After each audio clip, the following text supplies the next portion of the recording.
Welcome back. Researchers across the federal government are using the IT infrastructure tools Ann Duncan talked about to make breakthroughs in energy, healthcare, and lots of other areas. Those tools will help researchers mitigate risks in their work too. Raymond Holder is Vice President of Digital Growth at Maximus. Ray, welcome. It's great to see you again. What are some of the risks that those people, researchers in particular, are up against across the government, and how are those infrastructure tools helping them to get the job done? Well, Francis, it's great to be here. Thank you. I appreciate it.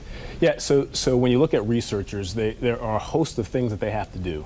And it's like the trends of technology and all the risks and things are stacked up against them. So one of the first things they have to do is gather information and turn it into usable information that they can actually execute on. And so the studies have shown that 80% of a researcher's time is spent on just getting their arms around that data, but not even talking about transitioning to get it to be actionable and executing against that analysis. So that's one of the first things. And that's an area where technology can be an enabler, right? How do you change that so that instead of just getting your arms around the data, you can actually use it as a strategic tool to help us create the future of energy? Yeah. Data as a strategic asset is the terminology that the government has used and that the private sector organizations are using too. Is the way to get at that the tools themselves, or are people maybe thinking about it the wrong way and should be thinking mission first? Well, it absolutely should be mission first. One of the things that I always tell people is that it's about making technology make a difference. And so one of our customers, consulting customers at the National Energy Transformation Lab, Technology Lab, EDX, they have done a phenomenal job of incrementally innovating, step by step, focused on what is going to make those researchers be more effective. And so over the last 10 years, they developed tools that have helped them analyze information, gather information, publish those findings, connect with researchers around the world, and that kind of progress and that kind of acceleration is what energy is doing and what other agencies need to emulate. I mentioned risk, and we talked about that a little bit before we went on the air, what the risks are for those people who are doing that work.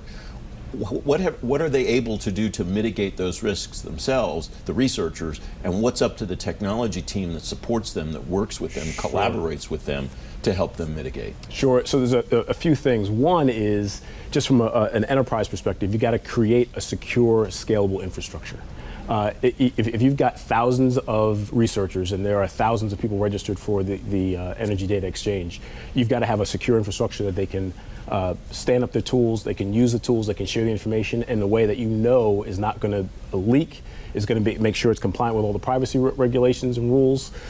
Those are things that as an enterprise you've got to do. And then you've got some training to do, right? It's only as good as the degree to which the people that are using it can actually benefit from it.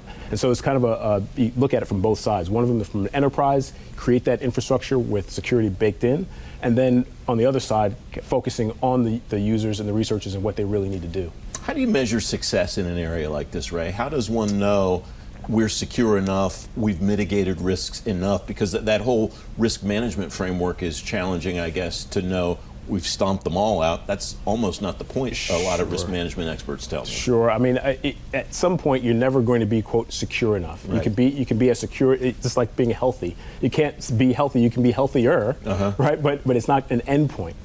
So the key that we've seen from people that have been most successful is continuous innovation, continuous integration, and continuous development. That's kind of the key.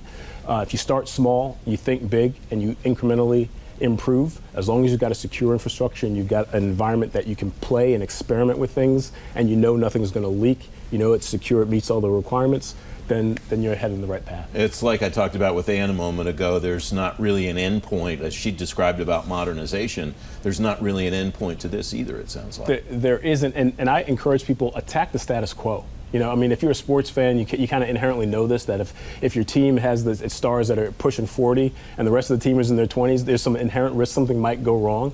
There's a ton of risk in the status quo of these legacy systems. And people often overlook that because they're focused on the change and the risks associated with change.